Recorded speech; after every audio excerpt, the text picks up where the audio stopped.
Hey, Schell's beer fans. This is Schell Me More, a podcast by August Schell Brewing Company, and I'm Johnny Germscheid, the marketing coordinator at the brewery. This episode features Sean Gremmels, our master gardener at the brewery. He's going to talk to you about what it takes to build up that beautiful garden in front of the mansion and around the grounds, and then also I'll give you some tips for how you can improve your garden at home. So sit back, crack a cold one, and listen to Sean Schell Me More. Sean, thanks for joining me today. Just wanted to start off by finding out what you do here at Schell's. Well, Johnny, thanks for having me. I've been the groundskeeper, gardener this will be my second season now, and I'm tasked with keeping the grounds looking beautiful and safe for all our guests. How'd you start getting into gardening and groundskeeping? Well, I've been a gardener my whole life, self-taught, I guess. You just kind of had a green thumb from the get-go? Well, I grew up on a farm, and so we had no choice. Sure. What did you plant when you were growing up? Well, we grew huge vegetable gardens, all the normal veggies that you think of a farm kid growing. Put up a lot of tomatoes and salsa and corn, beans, the potatoes. Good stuff. Yeah, that's salsa. That's awesome when you can get that homegrown salsa. Make your own concoction there. So what did you do then before you joined Schell's here? Well, I was in a very related field, finance. No, I went to college for finance and economics and had been doing that most of my career while always being a passionate home gardener. I grew a lot, and then during the pandemic, forced to work from home and look out the window at the birds and the bees and see my garden growing, it made me pick up the phone and call Schell's. Awesome. So what kind of stuff do you grow at home then? We grow a wide variety of flowers and veg. We grow all our veggies in some nice raised beds because we don't have a lot of space in town.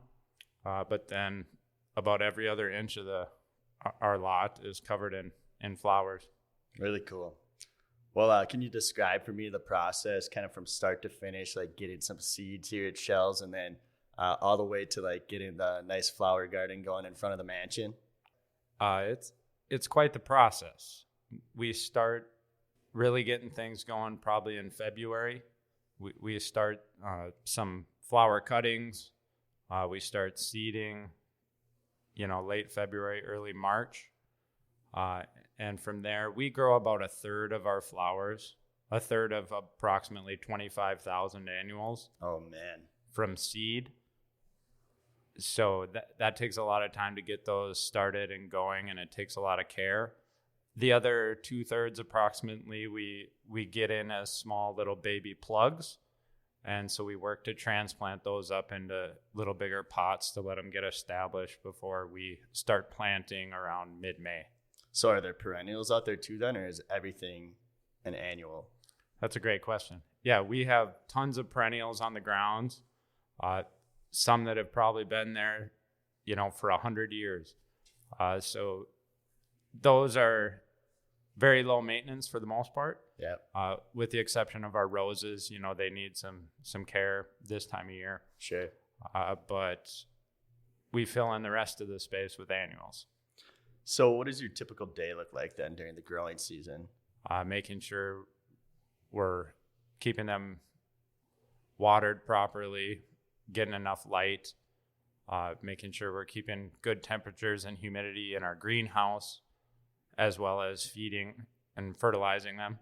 And at the same time, we're balancing cleaning up the gardens, uncovering those perennials we talked about, exposing them to that light and watching them take off.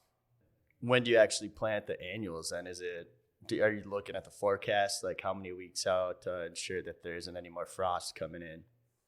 The worst thing that could happen was for a hard frost to hit, and we have hundreds of annuals planted. So after a danger of frost, which typically is late April, early May, we wait till usually mid-May to get going. And then once we're clear to go, we try and get those in as fast as possible because the plants want to be in the ground. Once they get their feet in there and get roots established, the earlier we can do that, the better for how the gardens will turn out midsummer. How long does that take? Like last year when you transferred the plants from the greenhouse into the garden, was that like a week-long process or a couple weeks? We wish it was a week-long process. Last year... You're talking to someone who doesn't have a green thumb here. Yeah. Last year, we took probably a month from start to finish. Okay. You know, you get those rainy weeks. Last year, we had a similar rainy, cold spell in April, followed by heat and dryness. So, and we have we do a lot of formal planting. So it takes precision planting and making sure it's looking the best we can. And so you're talking about designs then. Are they actually like drawings that you're talking about for designs, or what do you mean by that? Or is it on like a computer where you kind of plot things out and map out where all the flowers are going? We've carried on similar designs in our beds for many years. We have a really cool diamond pattern that we do down the main walks, with 3 varieties of flowers. Last year, we designed a spiral bed. So as you look at it from the top, it looks like a spiral. That was really cool. We call it the AS bed, the August Schell bed, with borders and then specific spacing and planting in the middle. It all, there's a method to how we do it and how we want it to look. And we have those designs that we follow in our Bible, you could say, our garden book.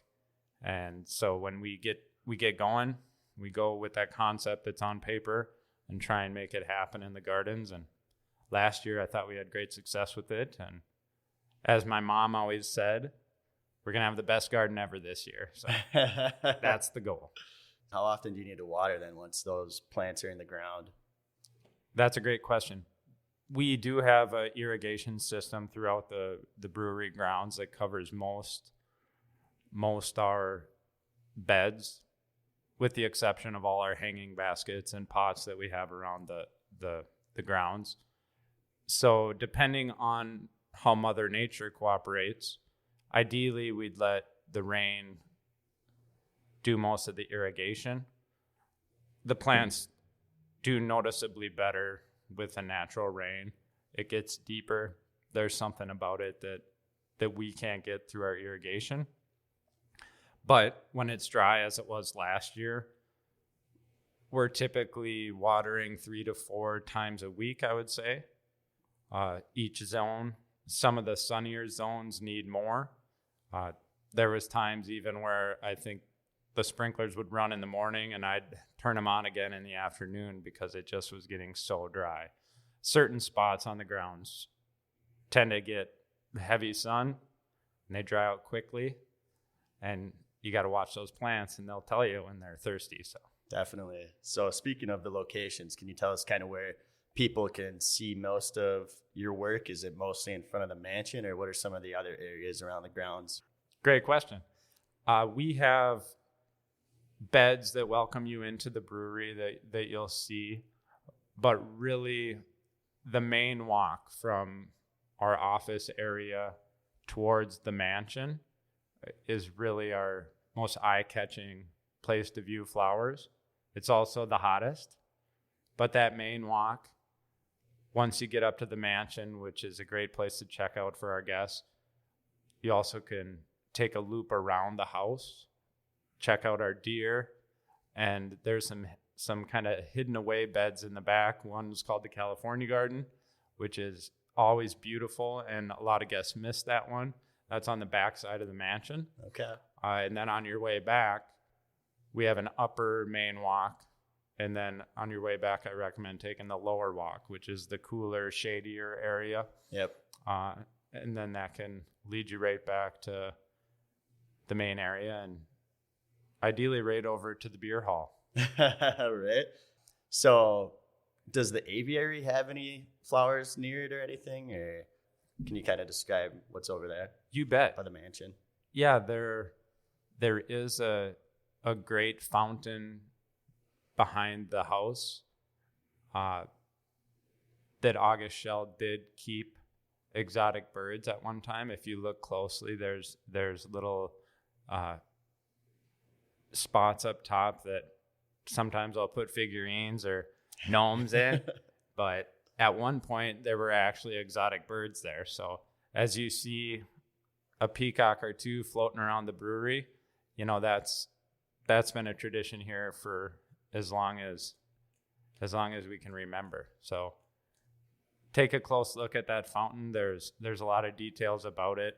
Your tour guides will talk a little bit about that, but it is a little walk back there to check it out. Yeah. But it's a really great little focal point in that garden back there, and it's worth the extra steps to go check it out. Of course, yes, we have plantings back there all around, the fountains hanging within there as well. And like you said, yep, that's our home for our peacocks. They have a warm getaway there for when it's cooler, and that's where they like to hang out. That's awesome. Where they find their food. So they're your next door neighbors. They don't ever find it from you, do they? What do peacocks eat, actually? Well, we feed them. They are omnivores, I would say. Okay. Don't quote me on that. But I know they like to eat. They'll eat random things around. You'll catch them foraging and eating bugs and worms. What they really love, believe it or not, is cat food. Really? Oh, I never would have guessed that. I was thinking you were gonna say corn or something that you grow or that you grew on the farm growing up, maybe, and so you're just a natural fit to be neighbors with them. No, cat food, huh? It seems to be their favorite. Wow. Okay. And popcorn. Never would have thought that. Wow.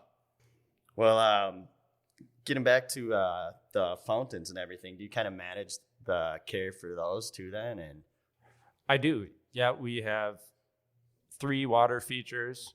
The aviary fountain that we talked about. Yeah. We have a beautiful fountain that we call the fish pond in front of the mansion, where we keep our koi.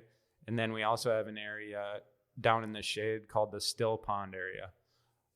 So I'm in charge of keeping that all nice and going, which can be a challenge sometimes as things like to grow in the water. So, we'd like to keep that as best we can for our fish, try to keep it clear without using any sort of chemicals that are going to harm our fish. Beyond that, of course, we have a lot of stuff that needs mowing and tree care. We have properties beyond the brewery, a warehouse, our other location, the Star Keller. So those all need care. Their grounds need care too. So I work on getting those mowed up. And last year it wasn't too much mowing because it was so dry, but on a more wet year, probably be stopping at all those places once a week. So you're and the Hauenstein Brewery as well. Oh, so okay. Yep. 4 locations that need mowing, typically weekly. That's a full day project. Gotcha. You're a man moving around the city, taking care of business on all ends of the city. Yep. So you're talking about how we've got that bird bath on site and a couple water fountain features, or a few of them. But do you ever have any issues with like pests or rodents or rabbits or squirrels kind of nipping at the flowers or other plants on the grounds? And if so, how do you manage that? I think the people at home want to know. Well, I've always said if something's not eating your garden, it's not truly part of the ecosystem. So it's something as gardeners we all need to accept. Yeah. The deer being this close to the river valley and the state park, the deer are our number one competitor or pest that does a little damage. Yeah. But typically they, with how much food we have out here for them, they're more just pests. They like to pluck up the begonias and drop them there. And so many days we'll come in and see there'll be 40 plants that are just laying there. You just plop them back in and give them a little water, and they're usually good. Really? They sprout right back up or keep going, huh? Mm-hmm. Franz has seen birds of prey down by our fish ponds, so we try and keep plants in there and build some cover for them so they can defend themselves against Mother Nature. But other than that, the squirrels and, the chipmunks, they can get in there. But when you got 25,000 plants, it's okay to give a few up to the pests. So you have so many plants, 25,000 you said. What are some of your favorite come to fruition and like be in full bloom? What are some of your favorites? Or what are you like taking care of most? Well, the lower the maintenance the plant, the more I tend to like it. But on our grounds here, I always joke we grow from Ageratum to Zinnia, and every letter in between pretty much. So we grow many different varieties, most of which our guests are familiar with. Yeah. I love zinnias and snapdragons and the flowers that we can get multiple uses out of. We cut flowers to bring into the offices and to our tap room. So those are some of my favorites. Perennial wise, prairie smoke is my all-time favorite flower at the moment. Tell me a little bit about that. That's a perennial that you'll find in our zone and throughout the Midwest, I would say. It's an early blooming plant. It has a little wispy pink flower that looks kind of like smoke. And right now, that's my favorite. I'm a big fan of like your stargazer Asiatic lilies. Those are great in terms of plants that need a little more care. Dahlias are one of my favorites as well, but I'm a fan of all of them. Just like every good parent, you can't pick a favorite, right? No, you can't admit it anyway. Yeah. So you're talking about how just the beauty of them. Tell me a little bit, like, have you had anyone reach out? Like, I know people take some wedding photos there and stuff, like some first look stuff, or just even with like a whole wedding party. How does that make you feel when people want to come take a picture with the work that you've done? I love it. We've always been welcoming to wedding parties and groups free of charge to come out and use our grounds for their photos. You'd be hard pressed in this area to find a more beautiful place to stage your wedding photos. Morning, noon, and night, there's a good spot for your photos everywhere. And I'm always pleased to see all around, Facebook or Instagram, you see tons of photos like, hey, I know that. And I do take pride in saying, those flowers look great. I had something to do with that. So getting back to planting and everything, and just maintenance, what's some of the equipment that you use or some of the tools that you like to kind of keep handy to help you out with planting and maintaining a great garden? Well, most of our spaces are tighter, so we aren't able to use really large machinery. We have a trusty rototiller that is our biggest piece of machinery we use at this, for the planting stage. Yep. But for me, typically the old rake, that's my number one right there. The old hard one? No, I like a metal leaf type rake. Yeah. And then a trowel, and that's about all you need. I like using a standard little weed puller when we're weeding, but I like those good old fashioned minimal tools. Hey, you grew up on a farm. Yeah, I like my hands in there. Yeah, I like my hands in the dirt, but trowel, weeder, rake, spade, shovel, you can have a beautiful garden. That'll get the job done, huh? Talk to me a little bit about what you do then around Oktoberfest and Bachfest. Like, how do you have to prepare the grounds and what do you have to do afterward? Leading up to, of course, is making sure that the grounds are as pristine as possible for our big events. Same with the weekends in the summertime. I'm making sure that everything is ship shape for the weekend. But when it comes to those huge events that we host, it's kind of an all hands on deck thing. So the bottle house will shut down. All us people working on the grounds, even some of you marketing guys, we're out there, we're setting up. It's a big task to do that. And then I typically try and plan my vacations for the week after so I don't have to clean up. Tell me a little bit about Bachfest this year. What did you do for the setup? Didn't you do something with the fire pits? We put down fire bricks for our fire bits for our Bach poking, as you're aware. Yep. You get a hot poker and you caramelize those beers in that cold weather, and it gives it a little unique flavor. So setting up fire pits, setting up the stage. We bring in a big semi-trailer and convert it into a stage for our bands. We built a stage in our lower area for a DJ, set up a lot of fencing to try and keep people out of more hazardous areas and out of, areas where we don't want guests roaming around. That worked for the most part, right? Yeah. Or completely. It keeps the honest ones honest. Yeah. Yes. What do you do then during the off season? Kind of when it's not like planting and in full gardening mode. What do you do like over the winter? Do you kind of prep with designs for next year or help out in other areas around the brewery? Yeah. At the end of the season, once we kind of put the gardens to bed, we meet and go over our successes and failures, plants that we want to substitute, beds that we want to redesign, sterilizing all our growing, our trays and stuff is kind of that first project I did. I'm in charge of snow removal and working with Franz to make sure that when we get those snow events that all our properties are cleared. I'm always willing to help out in the bottle house when they need a hand for a big project or something, and just being flexible. So I just try to be flexible and help out where I can. Awesome. Yeah, I've totally noticed that since I've been here. So yeah, you do a great job helping people out for sure. One team, one dream, baby.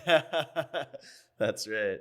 So speaking of winter, do you kind of determine then when the peacocks get to go outside, or what's kind of the threshold for like when they have to remain in their pen over there? Like, is there a certain temperature? As soon as that cold weather started to set in, anything below freezing, I wanted to try and keep them in their enclosure. But then if I saw we'd have a week of 30 to 40 degrees, I let them out. It's a highlight for our guests to see a peacock roaming around. It's not something you see every day. So I try to get them out when we can. Of course, for those cold months, late December, January, February, for the most part, they were inside. But as soon as that sun started peeking out this spring and water was dripping off the house, and I let them roam. And it's always a welcome sight in the spring to all the staff to see, oh, the peacocks are out. So. Right, it's kind of like Groundhog Day, Yeah. The peacocks are out, spring is coming. Spring is here. And this year they went right back to their shelter, so we knew that spring wasn't quite here. So what would you say, Sean, what's the most challenging part of your job? I would say the planting. The big plant is a big undertaking. I'd call that the biggest challenge. Trying from the time we're okay with starting to plant to getting the last flower in the ground. That's the biggest challenge. Last year we had a unique challenge with the drought. Even, like I said, with watering as much as we did with the irrigation system, when I'd test and dig down, we were only getting moisture down a couple inches. That was a big challenge, just making sure the flowers' water needs were met when Mother Nature wasn't cooperating. That getting those plants in the ground is the biggest challenge. And on the opposite side of that, then, what's kind of the most rewarding part, the most thrilling part of your job? For sure, watching those flowers bloom.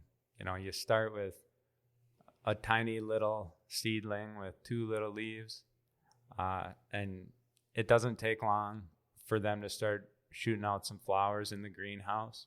But then once you put them in the ground and you see those plants maturing, and you get to walk down that multiple times a day and go hang out with the guys in the break room and look out there and say, you see all that? Yeah, I did that.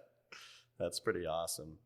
What do you do when you're not here gardening? I know you said you have a home garden too, but do you do other things outdoors? Are you kind of an outdoors nature guy? And For sure. Yep. I love to hunt and fish, ride mountain bike, play tennis, downhill ski. Those are some of my hobbies, but I have 3 young children. So most of my free time is spent, being a parent and sure, taking them to their events. And I, of course, want to instill a love of the outdoors in my kids. You see so many kids stuck on their phones or on their video games, and there's no substitute for just getting out there and building a fort. Yeah, breathing in the fresh air and just taking nature, and it's awesome. You got it. And New Ulm's a place where it's easily accessible. Oh, yeah, there's a plethora of opportunities out there. Going back to being neighbors with the peacocks kind of at work, what's like the strangest or the coolest thing you've ever seen them do? Has there been anything that kind of sticks out in your mind? I'll be spooked by, sometimes they'll be in the weirdest places. You pull up to the office and they'll be standing there on the railing, or, they'll be, yesterday he just kept hanging out on the truck behind the house. So when I went to lunch break and jumped in my truck, he was standing right there, kind of spooked me, but they're pretty weary and they don't get too close to you. Yeah. But that, and of course the peacock, when he does his strut, he puts out his big, fans his feathers and shakes his booty at the hen. That's pretty cool too. Yeah.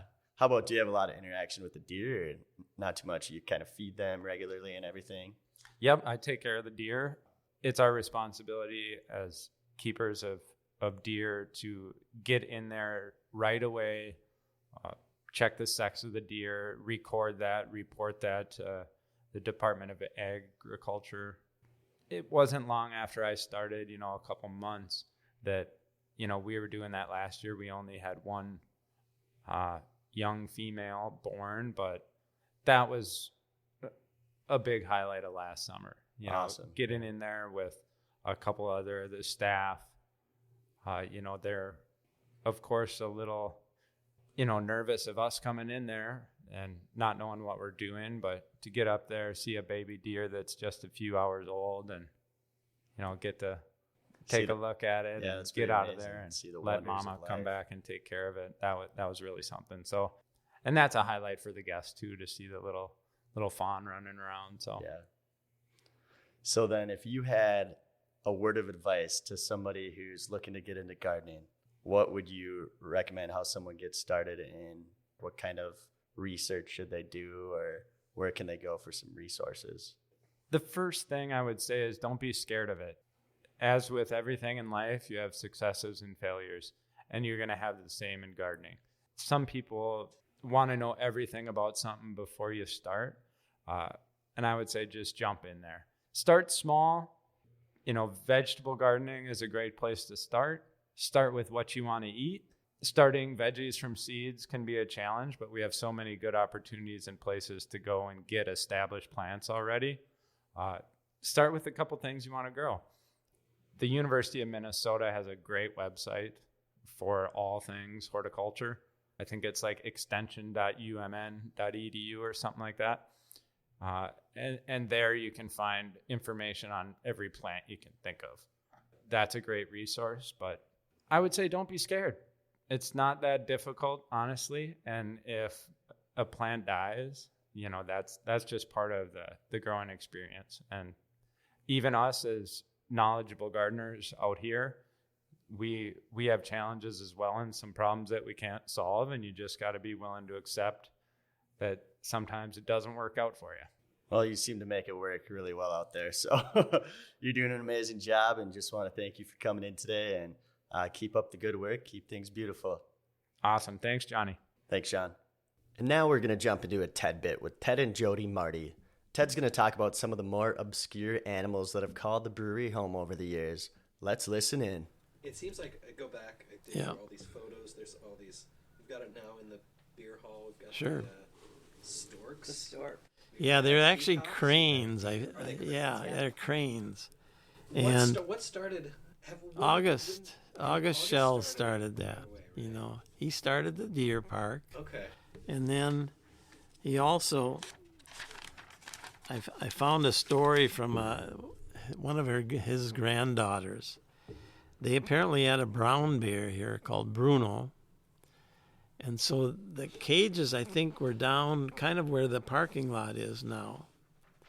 They were kind of down there because if you look at some of the old pictures, you can see some sheds there. You see that where we put the bar down for Oktoberfest on that flat, that piece of concrete.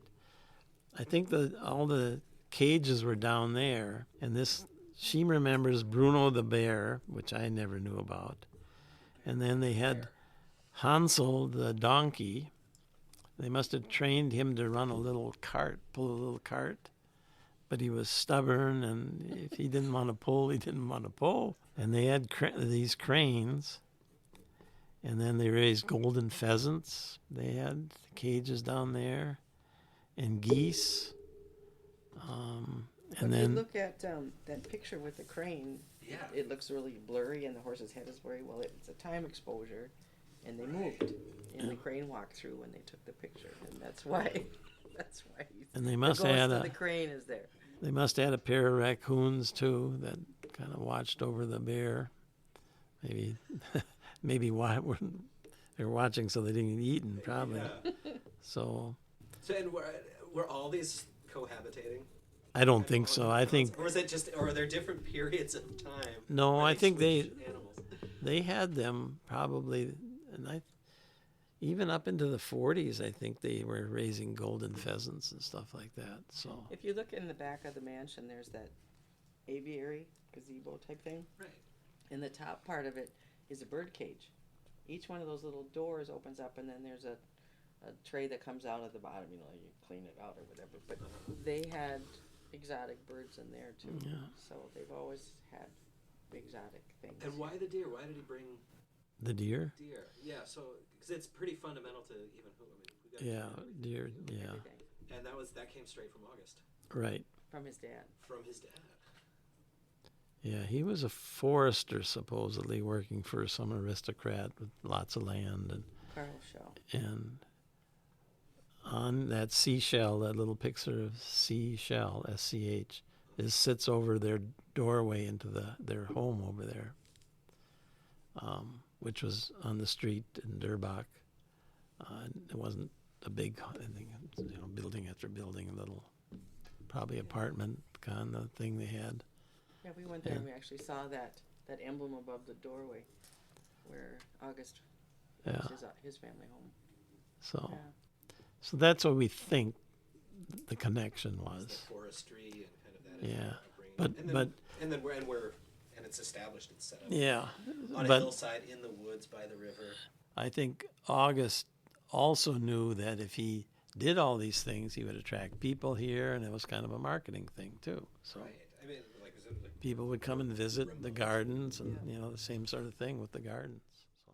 That's going to do it for this episode. I'll be back for another one next round on Schell Me More.